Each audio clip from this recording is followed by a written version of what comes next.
Hello everyone, welcome again to our YouTube channel of the Capuchin JPIC. Aside from being the voice of the poor, the Capuchin JPIC animators have a threefold motto which encourages them and inspires them to constantly go out to the peripheries and be in solidarity with the excluded and with creation. And this threefold motto is to inform, to integrate, and to inspire. Now, this will be the topic of our reflections on the Capuchin JPIC Handbook. So, let us not waste any more time. I invite you, come and join me for this reflection. Good day, everyone, especially our brothers and sisters who are working in justice, peace, and integrity of creation.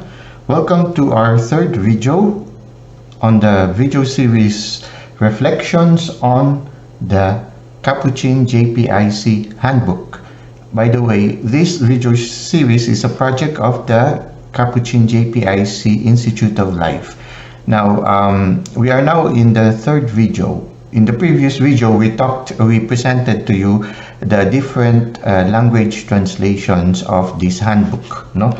And during our short run through to the different kinds of handbook in the different languages, at first we didn't know who translated the French version. Now, I took some research, I asked around, and I discovered that the brother who did the French translation is no other than our brother Antoine Haddad of Lebanon. Now, he is presently working as a vice postulator of the Capuchins, and he was the one who helped translate it into the Italian version. So thank you very much, Brother Antoine, for helping translate the JPIC handbook into the French language.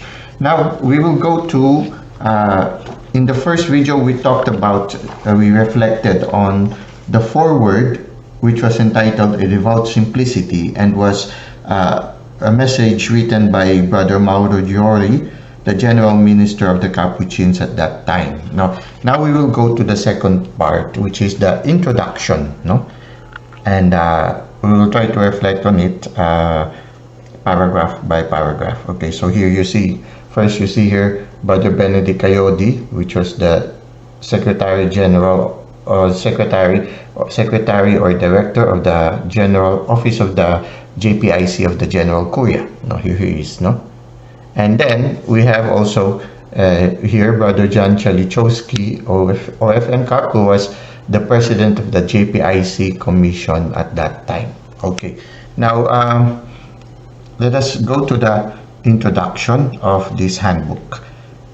In the first paragraph, Injustice in the World, written in the wake of the World Synod of Bishops in 1971, the bishops insisted that action on behalf of justice and participation in the transformation of the world fully appear to us as a constitutive dimension of the preaching of the gospel, or in other words, of the Church's mission for the redemption of the human race and its liberation from every oppressive situation.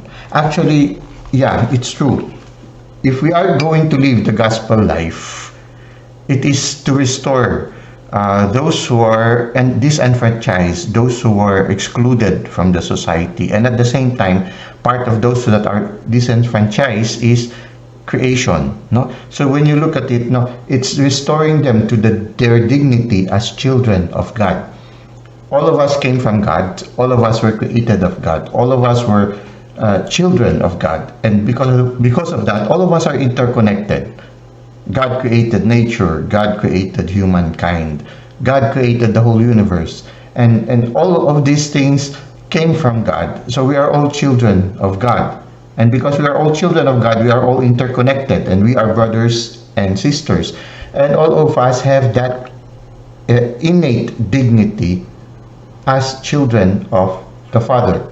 Now, being children of the Father, as humankind progresses through time, sometimes there are certain imbalances that happens, and what happens is that some people are in a better state than the others, and those who are in a lower state sometimes lose their dignity, and they forget that they are children of the Father, and somehow there becomes layering in the society. And so the work of justice and peace, or the living out of the gospel, is the imitation of the life of our Lord Jesus Christ, who left his godliness in order to draw near towards humankind and to reach out to those who were excluded from the society, and to lift them up and remind them that they are children of the Father and that they are his sisters and brothers. And Jesus, when he went and lived the gospel life for us to follow, elevated the whole of humankind and the rest of creation into that dignity, elevated them into their true dignity of being daughters and sons of the Father. So it's like Jesus searching out for the lost daughters and sons of the Father, and as he finds them, he brings them back to the loving arms of our Father. So it's, if we are going to live our gospel life, if we are going to live the gospel life, especially as Capuchins and other sisters and brothers in the Franciscan family, which all of us are being called to imitate the gospel life of our Lord Jesus Christ in the spirit of Saint Francis, then if we are going to live the gospel life, it is part of it is the living out of this mission to bring the rest of creation and the whole of humankind up to their dignity as children of the Father. And I remember our Father Francis would always tell us, no, we should always live the gospel, and if necessary, we can use words. No, we should always live the gospel, and if necessary, let us use words. So it means, first and foremost, we need to live out the gospel, and to live out the gospel is to reach out into the peripheries, to reach out to the whole of the world, and to slowly help humankind realize that they are children of the Father. All of them are equal, and all of us are interconnected, and the pain of one person is the pain of everyone. If one of our kindred, of our siblings, or our filial, our brothers and sisters are suffering, we too are suffering. Their pain is our pain, their suffering is our suffering.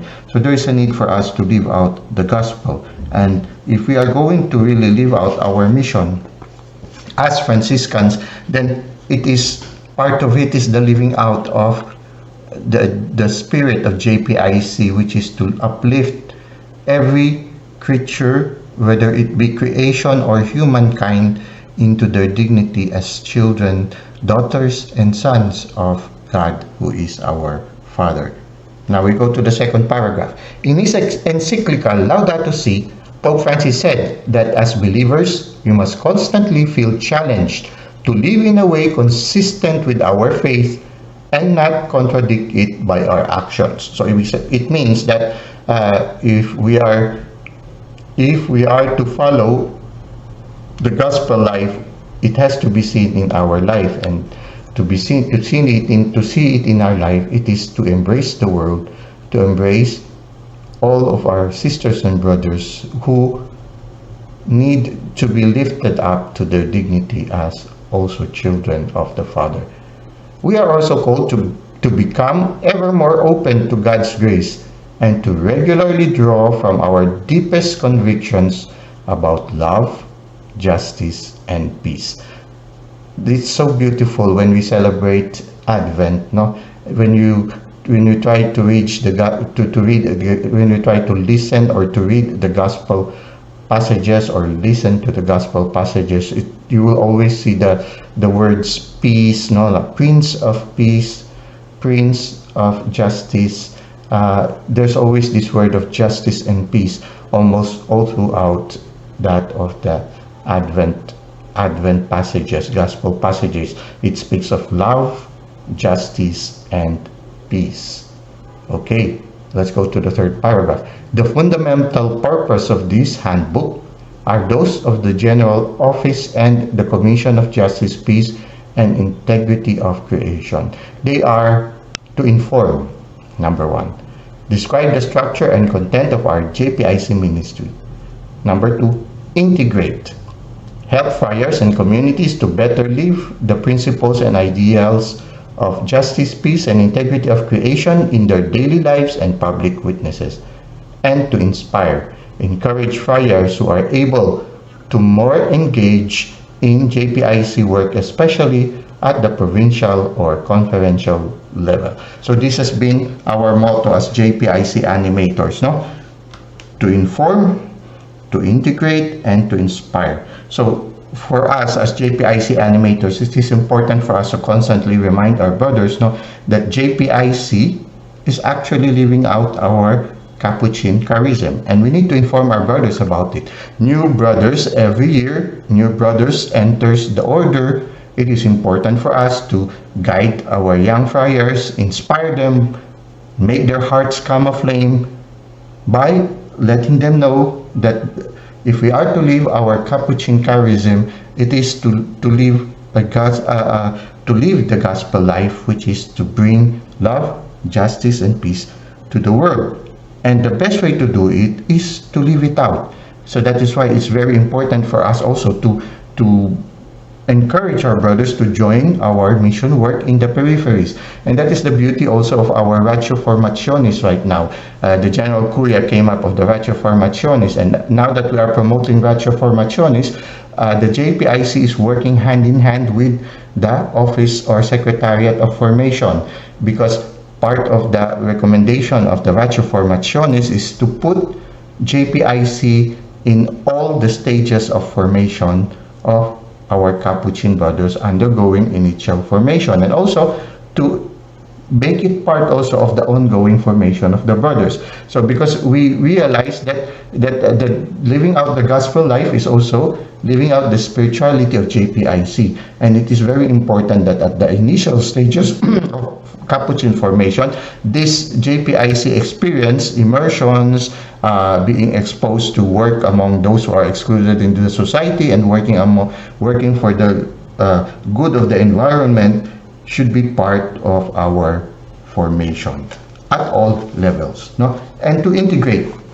Now, we know that there are a lot of brothers who are working for justice, peace, for love, and it's very important for us to get these brothers working together. It's like, for example, a broom made of different fibers, no?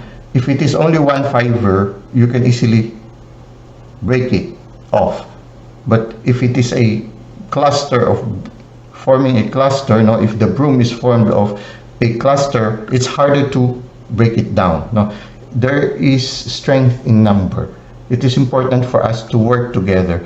If one of the work of a JPIC animator is not only to inform, but to help the brothers to work hand in hand, to help the brothers realize that it's more efficient and more effective if a brother works with his fraternity and works with his province or his circumscription instead of working just alone.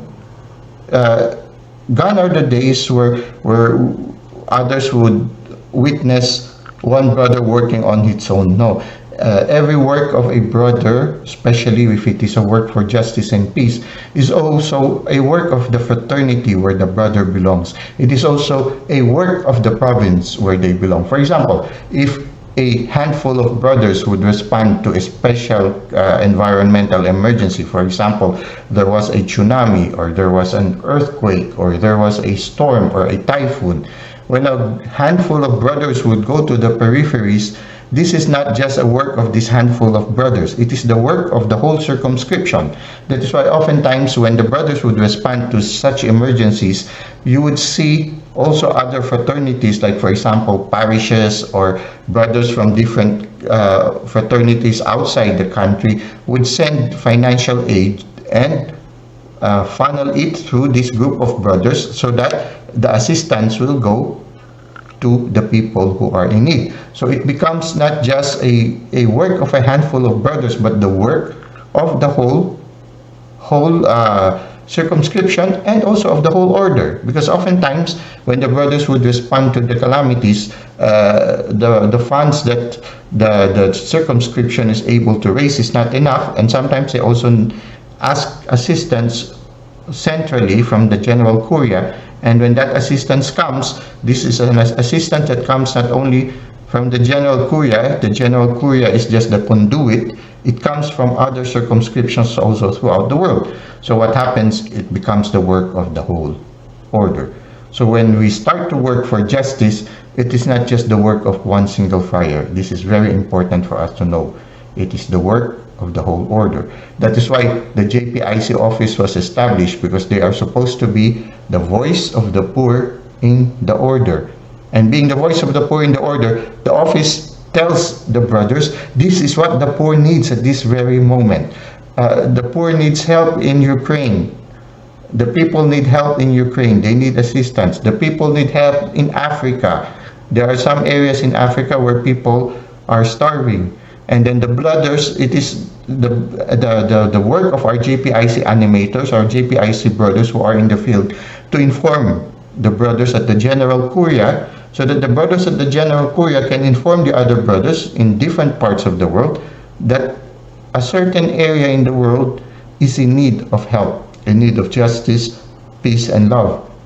And it's very important to have this collaboration. And this is the second part, which is to integrate. Integrate actually is more of collaborative work, making the brothers realize, informing the brothers and making the brothers realize that the work is not just of a single person, but the work of the whole order.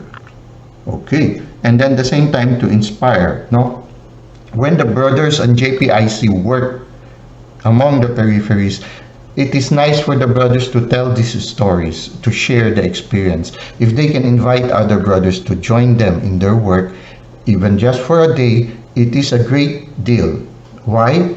Because the best way to inspire people is to make the people experience how it is to be among the excluded of the society. So it is good also that brothers would come up with projects like, for example, tree planting, maybe once a year. They will inspire all the brothers in their circumscription to come with them, go to an area, plant trees, and then after 3 months, go back again to check how are the trees that they have planted already. It is nice to come up with projects where they involve all the brothers in their circumscription. It's when the brothers really feel by their hands or by their experience how it is to work for justice, peace, and the integrity of creation, then this is the most effective way to inspire them. It's more effective than just giving a lecture like this video.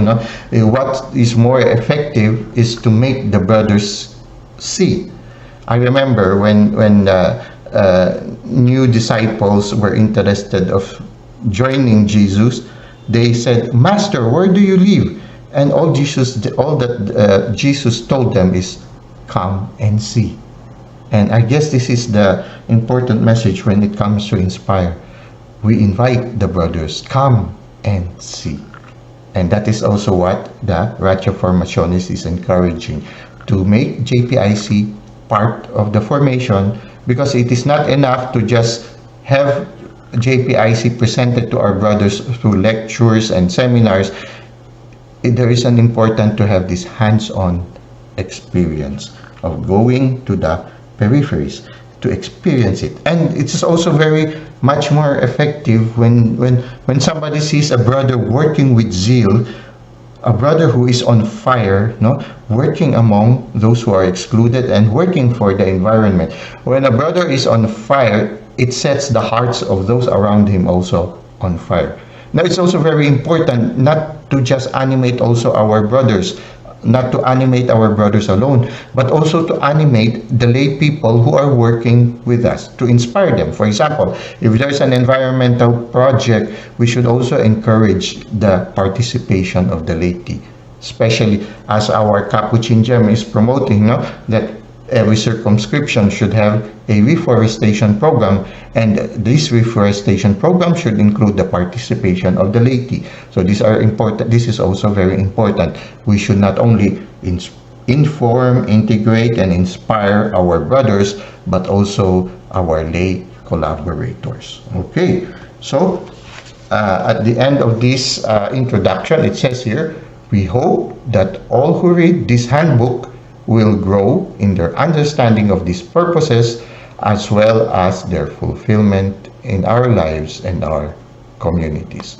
Well, that's it for now. This concludes our topic for today. Our next topic that will be on the fourth video will be JPIC as a way of life, or a way of life and mission. Well, I hope to see you again in our next video series. Until next time, thank you very much, JPIC animators. Keep your hearts aflame and keep touching hearts and setting those hearts aflame. May God bless all of you. Hope to see you again.